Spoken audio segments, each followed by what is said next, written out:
On Harry's other side, Percy Weasley and Hermione were talking about lessons. I do hope they start right away. There's so much to learn. I'm particularly interested in transfiguration, you know. Turning something into something else, of course. It's supposed to be very difficult. You'll be starting small, just matches into needles and that sort of thing. Harry, who was starting to feel warm and sleepy, looked up the high table. Hagrid was drinking deeply from his goblet. Professor McGonagall was talking to Professor Dumbledore, and Professor Quirrell, in his absurd turban, was talking to a teacher with greasy black hair, a hooked nose, and sallow skin. It happened very suddenly. The hooked-nosed teacher looked past Quirrell's turban straight into Harry's eyes, and a sharp, hot pain shot across the scar on Harry's forehead. Ouch! Harry clasped a hand to his head. What is it? Asked Percy. Nothing. The pain had gone as quickly as it had come. Harder to shake it off was the feeling Harry had gotten from the teacher's look, a feeling that he didn't like Harry at all. Who's that teacher talking to Professor Quirrell? He asked Percy. Oh, you know Quirrell already, do you? No wonder he's looking so nervous. That's Professor Snape. He teaches potions, but he doesn't want to. Everyone knows he's after Quirrell's job. Knows an awful lot about the dark arts, Snape. Harry watched Snape for a while, but Snape didn't look at him again. At last the desserts too disappeared, and Professor Dumbledore got to his feet again. The hall fell silent. Ahem. Just a few more words now that we are all fed and watered. I have a few start-of-term notices to give you. First years should note that the forest on the ground is forbidden to all pupils, and a few of our older students would do well to remember that as well. Dumbledore's twinkly eyes flashed in the direction of the Weasley twins. I have also been asked by Mr. Filch, the caretaker, to remind you all that no magic should be used between classes in the corridors. Quidditch trials will be held in the second week of the term. Anyone interested in playing for their house team should contact Madame Hooch.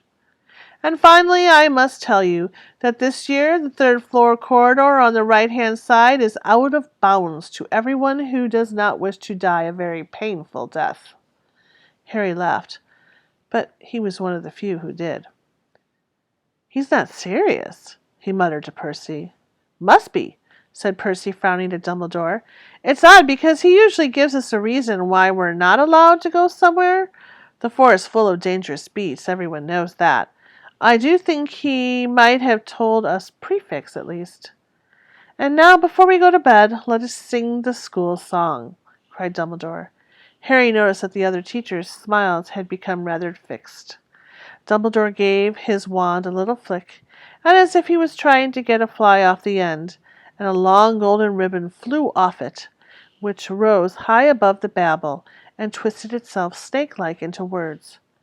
Everyone pick their favorite tune, said Dumbledore, and off we go.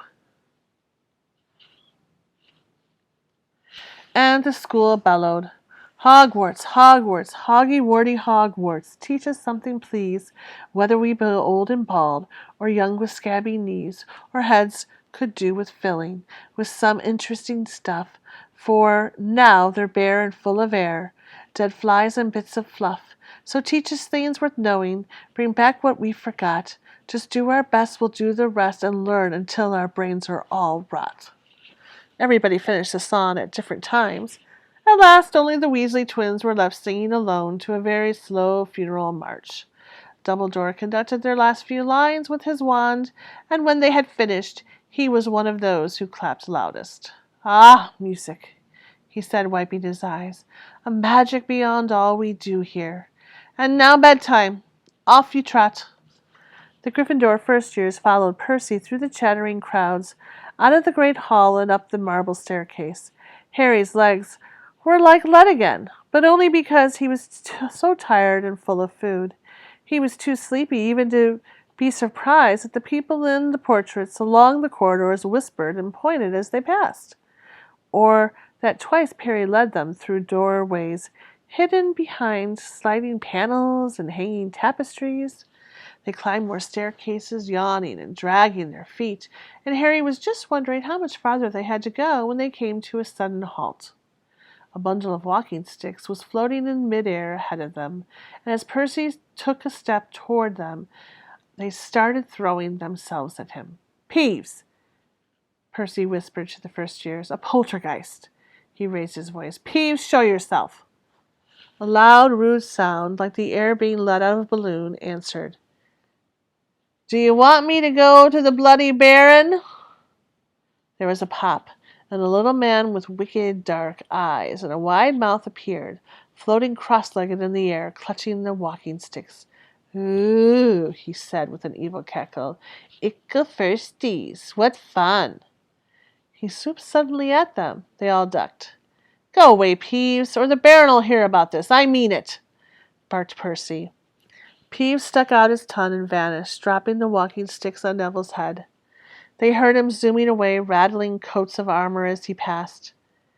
"You want to watch out for Peeves," said Percy as they set off again. "The Bloody Baron's the only one who can control him. He won't even listen to us prefects.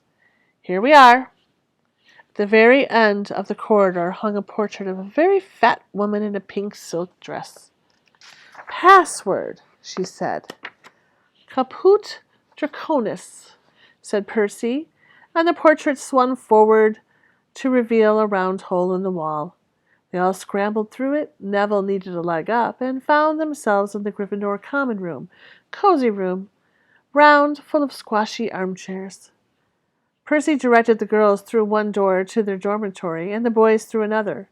At the top of the spiral staircase, there were obviously in one of the towers, they found their beds at last. 5 four-poster hung with deep red velvet curtains. Their trunks had already been brought up, and too tired to talk much, they pulled on their pajamas and fell into bed. "Great food, isn't it?" Ron muttered to Harry through the hangings. "Get off, Scabbers. He's chewing my sheets." Harry was going to ask Ron if he had any of the treacle tart, but he fell asleep almost at once. Perhaps Harry had eaten a bit too much because he had a very strange dream. He was wearing Professor Quirrell's turban, which kept talking to him, telling him he must transfer to Slytherin at once, because it was his destiny. Harry told the turban he didn't want to be in Slytherin. It got heavier and heavier, and he tried to pull it off, but it tightened painfully. And there was Malfoy, laughing at him as he struggled with it. Then Malfoy turned into the hook-nosed teacher, Snape, whose laugh became high and cold, and there was a burst of green light, and Harry woke, sweating and shaking. He rolled over and fell asleep again, and when he awoke the next day, he didn't remember the dream at all.